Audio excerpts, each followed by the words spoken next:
Hello friends, welcome back to my YouTube channel NCERT Smarty में आप सभी का स्वागत है। आई होप आप सभी अच्छे होंगे।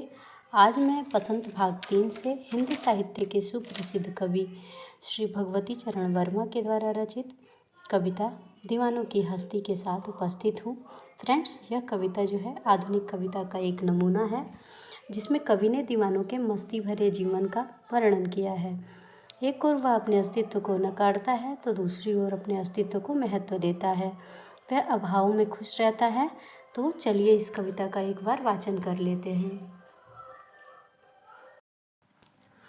हम दीवानों की क्या हस्ती हैं, आज यहाँ कल वहाँ चले, मस्ती का आलम साथ चला, हम धूल उड़ाते जहाँ चले। आए बनकर उल्लास अभी, आए बनकर उल्लास अभी, आंसू बनकर वह चले अभी। सब कहते ही रह गए, अरे तुम कैसे आए, कहाँ चले। किस ओर चले मत पूछो, किस ओर चले यह मत पूछो, चलना है बस इसलिए चले। जग से उसका कुछ लिए चले, जग को अपना कुछ दिए चले। दो बात कही दो बात सुनी, दो बात कही दो बात सुनी, कुछ हंसे और फिर कुछ रोए। छक कर सुख दुख के घूंटों को हम एक भाव से पिए चले।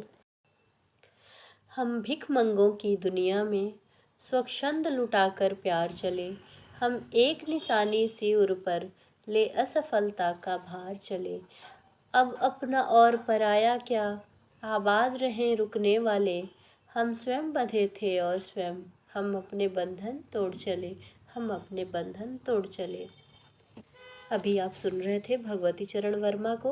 तो चलिए इसका भावार्थ, इसकी व्याख्या देख लेते हैं। फ्रेंड्स, इस कविता के माध्यम से कवि ने मौज मस्ती की दुनिया में खोए रहने वाले लोगों के कार्य व्यवहार का वर्णन किया है।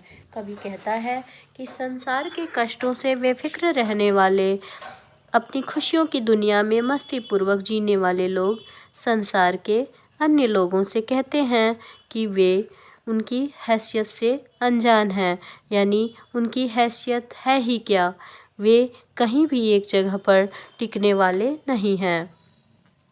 अपनी खुशियाँ बांटते हुए वे आज यहाँ हैं तो कल कहीं और होंगे। वे मस्ती में डूबे जहाँ जहाँ भी जाते हैं, खुशियों का संसार उनके साथ चलता जाता है। कवि कहता है कि खुशियों से वंचित लोगों के बीच अभी वे उनके लिए खुशियाँ बनकर आए थे, अर्थात मस्ती के जीवन बिताने का संदेश देने आए थे। पर उनकी दुखद स्थिति देखकर वे स्वयं भी दुखी हो गए। कवि कहता है कि दीनहीन लोग उनको जाता देखकर पूछने लगे कि तुम किस उद्देश्य के लिए आए थे और अब इतनी जल्दी कहाँ चल दिए। नेक्स्ट पंक्तियों में कवि कहता है कि खुशियों से वंचित जो भिखमंगा वर्ग की दुनिया में जीने वाले जो लोग हैं, यह पूछने पर कि वे लोग किस ओर जा रहे हैं, उनसे मस्ती में दीवाने कहते हैं कि यह तो पूछो ही मत कि हमें किधर जाना है। क्योंकि जीवन ठहरने का नाम नहीं बल्कि चलने का नाम है, इसलिए हम खुशियाँ बांटते चले जा रहे हैं। संसार के लोगों से उनका कुछ अर्थात सुख दुख लेते हैं और यथासंभव उन्हें खुशीपूर्वक जीने का संदेश देते हैं कि उन्हें किस प्रकार से खुशीपूर्वक जीवन जीने का अधिकार है। उनमें खुशियाँ बांटते हुए आगे बढ़ जाते हैं। हमने उनकी बातें अपनत्वपूर्वक सुनी और अपनी भी दो बातें सुनाकर उनके दुख दूर करने का प्रयास किया। कवि कहता है कि उनके साथ अपनी खुशियाँ बांटी, उनके चेहरों पर मुस्कान लाने की कोशिश की, उनके सुख दुख में हम सम्मिलित हुए। अपनी इच्छा पर हमने दुखों सुखों को अपनाने का प्रयास किया, अर्थात हम समान भाव से उनके सुख दुख में शामिल हुए। कवि कहता है कि खुशियों की दुनिया में जीने वाले, सबके साथ अपना प्यार बांटने वाले लोग कह रहे हैं कि खुशियों से हीन अभावों की दुनिया में भिखमंगों जैसा जीवन बिताने वाले लोगों के बीच हमने अपना प्यार उन्मुक्त रूप से लुटाया।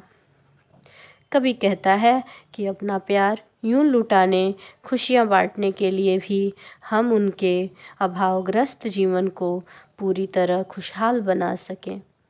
उनके जीवन को अपने जीवन जैसा मस्ती से भरपूर नहीं बना सके, इस असफलता को हमने हार मानकर एक अमिट निशानी के रूप में अपने हृदय पर अंकित कर लिया है। अर्थात यह असफलता हमें दुखद लग रही है। कवि कहता है, हम अपने परायेपन की भावना से ऊपर उठ चुके हैं। हमारा जीवन तो यूं चलते फिरते बीत जाएगा। हमारी अभिलाषा है कि जो जहाँ रुककर जीवन बिता रहे हैं वहाँ पर वे हंसता और फलता फूलता रहें, उनका जीवन खुशियों से भरपूर हो। हमने अपने लिए ये बंधन बनाए थे और अब हम इन बंधनों को तोड़कर प्रस्थान कर रहे हैं, जिससे अन्यत्र रहने वालों को मस्ती और खुशियों का संदेश देते हुए उनके जीवन में खुशियां भर सकें। इसी के साथ इस कविता की व्याख्या समाप्त होती है। फिर मिलेंगे नेक्स्ट वीडियो के साथ। तब तक के लिए खुश रहिए, अपना ख्याल रखिए। धन्यवाद।